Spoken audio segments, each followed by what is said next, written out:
Hi, hi, hi, hi. Hey there, hey there. It's your girl. Ooh, what a way to start. It's your girl, Shy Rosalind. How's everybody doing? Um, it's Wednesday. We're almost there. Um, I just wanted to do an update. I did a short the other day regarding what's going on as far as the caregiving and stuff is going. Um, the GoFundMe is still up, it's still active, and any donations are appreciated. Thank you, thank you. Um, Keeping fingers crossed that after Labor Day, we will have some kind of an answer and some kind of an update, at least an update, and hopefully the new caregiving program starts. Um, so that's what I'm hoping for. So y'all keep your fingers crossed for me.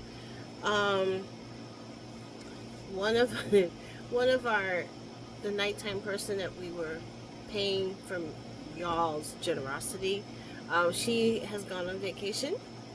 She is visiting family, so we do have someone that's filling in a bit here and there. Um, but at the moment, I am staying with mom 4 nights a week, and it takes a lot. Even when she sleeps well, it's still a lot because I either have to stay in the room with her or I'm getting up at least every hour to check on her and see if she needs anything. Or if I hear her getting up, I have to get up also. So, it is what it is for now. Um, and so that's kind of where we're at. That's what we're hoping for, that sometime next month after Labor Day, um, we'll have some kind of an answer or some kind of an update. Maybe they'll give us another timeline. I don't know. Um, the other thing I wanted to, what I'm going to be doing next as far as caregiving is concerned, multitasking, sorry. Um, I am going to do what's called an inpatient respite with her. I think it's going to be fun. And I'm not using the word fun in the normal way. Inpatient respite, let me explain what it is. Inpatient respite is when a patient is temporarily admitted into a facility for a maximum of 5 days. This allows the caregiver a brief break to either, like in my case, I have my next chemo session is coming up, so she will be in the inpatient respite. That way, I don't have to worry about being home by a certain time and all that. And then I have the evening to recuperate a little bit before they bring her home the next day. So that's the plan at the moment. Um, it has to be it has to be approved, and we have to find a bed for her. We have to find a location that has an opening for the particular time that we're trying to get. So, and there's paperwork, of course, because they need to know what her situation is, what she can eat, what she can't eat, that whole bit. So that has to be done. And her social worker is going to be helping me with that. So if the dates are approved, and um, I'll have 5 days basically.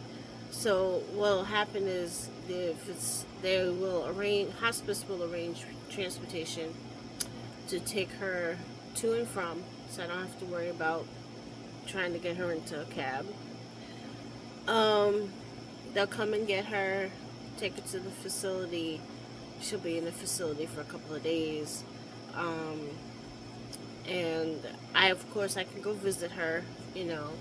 Um, I would go and check on her, make sure she's okay. And then the rest of the days are for me. So, what I plan to do, if this all goes through, what I plan to do is a deep clean of this house.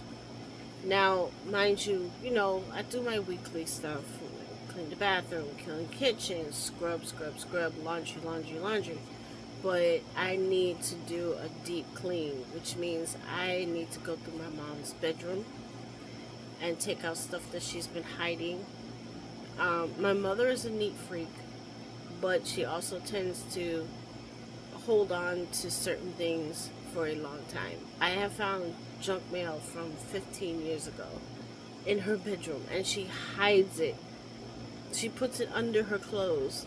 And you're wondering why the drawer won't close. I'm like, how come this drawer is so tight? Because she has stuff underneath her clothes. So I need to literally go through her drawers, pull stuff out, throw stuff away.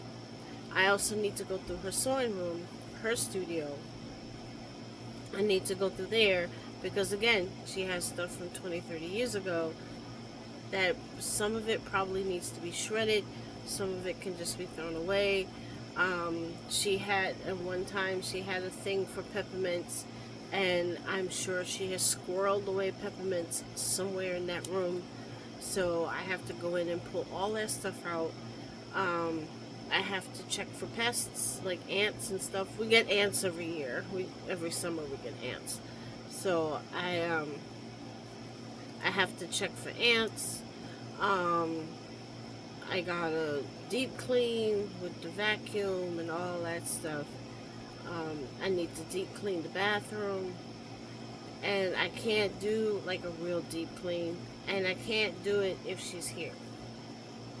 So that's my plan for the few days before my treatment, is to get everything done. I have things that need to be donated, so I want to get them out of the basement.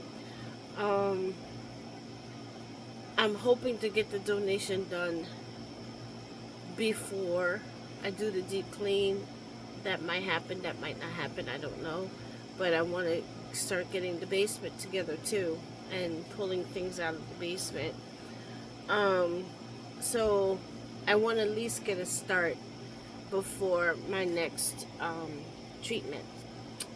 And then the treatment day, I won't be doing anything. I'll be chilling. And the day after, at least for the morning after, I'll be able to relax a bit. And then she comes home that Tuesday afternoon. They bring her home. So that's the plan. Now, I've never done it before. I've never done the inpatient respite. All the respite we've ever gotten, they've come to the house. But I've never had it where she goes out. So that's going to be interesting. The last time my mother was in a hospital setting was several years ago. She had an infection. She needed antibiotics. And after the first day, she refused to eat. And she wanted to go home. So I don't know. I mean, this is different because they're not going to be treating her for anything. She's just literally going to be hanging out in a bedroom for a couple of days. And, hopefully they take her around a little bit and she gets to go outside a little bit. And then, like I said, it's just for a couple of days. So hopefully it'll be a better experience.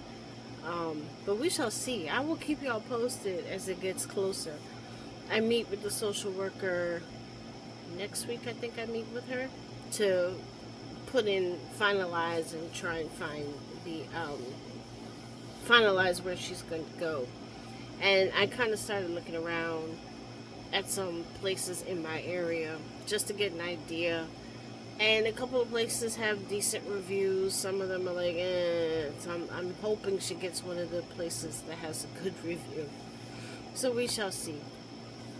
But that also gives me a break because if she gets in this, that's a couple of nights that I don't have to pay anybody for. So I would only need someone the night before, because if they pick her up on Friday, I only need someone Thursday night, and then I wouldn't need any aides until Tuesday night. So that gives me a couple of days where I don't have to pay anyone for overnight service. So, which is kind of the other reason I want to try it out. I need a break because it's just been too tight for too long. I mean, y'all, I'm like scraping to get groceries sometimes. Um, I mean, I've had people chip in and help, which is great, and I'm very grateful for it. Um, and it's kept me like above water for a bit. I did get an order. Someone ordered some things from my website, so that helped a little bit too. So it's not that I don't appreciate the help, but frankly, folks, caregiving is not cheap. That's the bottom line. It's not cheap. As a matter of fact, I was looking. Let me see if I can pull it back up. Cost of oops, caregiving and elderly parent.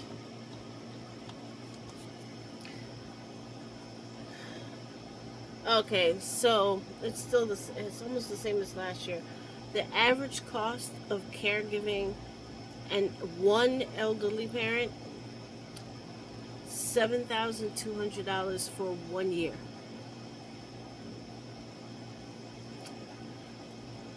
And the most of let's see,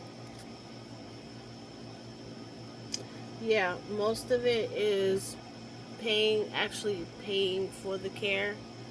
So you're paying out of pocket for the help. Some of it is actually being in a facility. Yeah, that's a whole long drawn out thing for another day. Um, Paying for little things. Sometimes it's groceries, um, extra supplies. What else did they say? Out-of-pocket expenses, transportation, um, transportation, supplies, actually paying for the caretaker to come. Let's see what else. Household stuff, because you're buying extra household supplies to keep everything clean. Um, you're buying extra supplies that the aides might need, like gloves and stuff like that. Um, yeah, 7,200 per year. That, well, I have two people and that's one person. I have two people I'm taking care of, and yes, they do get some coverage. They do have Medicaid, Medicare. Certain things are covered for them, um, which is great. But I still have to pay utilities. I still have to pay groceries. Um, SNAP is not what it used to be, so we're making up a lot. Um, Little things like, no, not little, but things like home repairs. I had to have my toilet fixed the other day, and I had to pay for that. I had to have my lawn desperately needed cleaning because I was going to get a ticket if I didn't clean it up. And I had to get that done.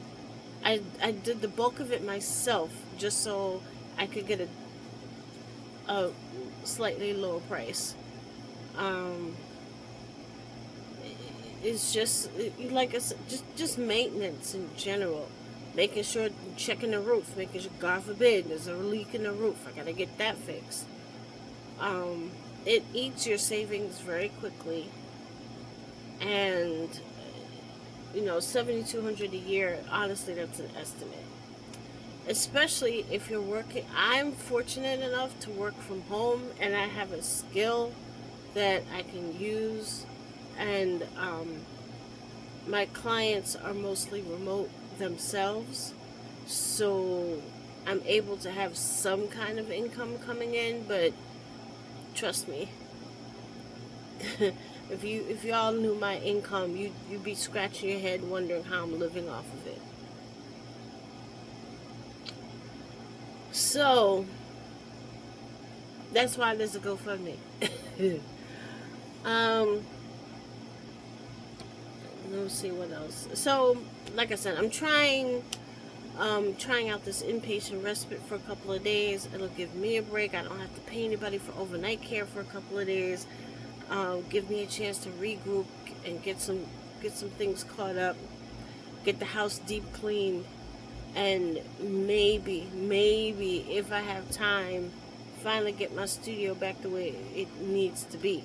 I still have, as you can see from the wall, I still haven't gotten any shelving. I still haven't rearranged stuff. But the orders that came in did help me clear some inventory. So I am getting a little space. So that will help once I'm ready to fully reorganize. That would definitely help a lot. So I'm running my Nifty 50 sale again. Shameless plug coming. Go to pondsedgedesigns.net. Spend $30 and more, or more. You will automatically get 50% off. You don't have to put in a code. The only thing, you get 50% off. However, you do have to pay for shipping. So, that's another way to help. I'm trying to think what else I need to update you guys on. Yeah, for those of you who I am a paid member of your channel, y'all know who you are. I may have to put my memberships on pause until I can get back on my feet. So I'm hoping to keep a couple going, but if you see me disappear from your membership list, don't take it personally. I just can't afford it right now. It's getting to that point. I gotta, every bit that I can keep from spending at this point, except for necessities, that's how it's gonna be until Her Majesty's 24-hour care gets settled. So don't take offense, but I'm just giving y'all a heads up. That's probably what's gonna happen. I haven't well, there's not much else to talk about the church sector. The other week was just too crazy. I've been watching stuff, but it's still a little weird out there on these YouTube streets. So I'm not doing a YouTube street guide just yet. We'll wait and see. But there's some channels, and I've mentioned them before, you guys need to go and check out. And you'll get more info. But as far as the caregiving goes, that's what's happening. I'm supposed to be I was invited to a neighbor's wedding this weekend. I won't be going because I don't have any help this weekend. So I have to be alone with Mom. So I will not be attending the wedding, which is fine because I don't have anything to wear anyway. I have no money. I have no clothes. I can't do anything right now. But they're literally next door, so they'll probably pass a plate over the fence. And that's fine. Yeah. So that's where I'm at. Hopefully this will be over soon and I can get back on track. But that's what's going on. But I'll keep you guys posted. I'll let you know what happens with the inpatient respite. Maybe she'll like it. If it's a nice place and she has a nice bed and chair and stuff. She just needs she needs to be watched 24 hours because she's a fall risk. But if they can have somebody overnight with her, she might like it. I have a feeling she's gonna like it. So we shall see. And my poor brother, he finally, that's another battle I've been fighting because they took forever to get the he needs treatment for thyroid eye disease. and it has taken forever. The hospital, which I won't name yet, has been dragging their feet, but they finally got the order, so he's set up for his first treatment at the end of the month. So we finally got that started.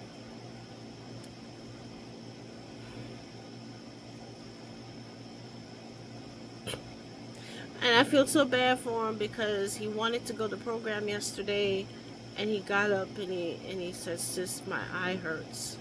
I felt so bad for him because he really wanted to go, and so I have to keep him home the rest of this week. I don't know how he's going to be next week. I have to. I won't know until, honestly, I won't know until he gets up Monday morning how he's going to feel, and I'm doing some stuff with him at home just to keep him comfortable. But yeah. And then mommy fell in the bathtub last night. She was sitting on the edge of the tub, and I'm trying to get her off the edge of the tub. I'm like, "Mommy, don't do that. Don't sit there. You're going to fall." And of course, mommy being stubborn, she kept sitting there. I'm like, "Mommy, please don't sit there. You're going to fall down. Don't sit." And of course, she decides she wants to try and get up. And I'm reaching for her, and she decides to slide backward into the tub. She's okay. She didn't get hurt. She didn't. The shower curtain became a hammock and pretty much took the brunt off. But she was shook up, and I had to lift her out of the bathtub. And it was a very easy lift. I was surprised. I just reached in and scooped her up out of the bathtub. So yeah. But she slept last night. She was so shook up. I gave her her medicines and stuff, and she kind of just went to bed. So, but yeah, she's getting shaky. But everyone's telling me that's to be expected. So yeah, that's what's going on. I am literally carrying everybody, including myself. And speaking of myself, my pharmacy called me yesterday because I was trying to get my diabetes sensors renewed, right? So I call, put in the request, say, "Hey, I need some sensors."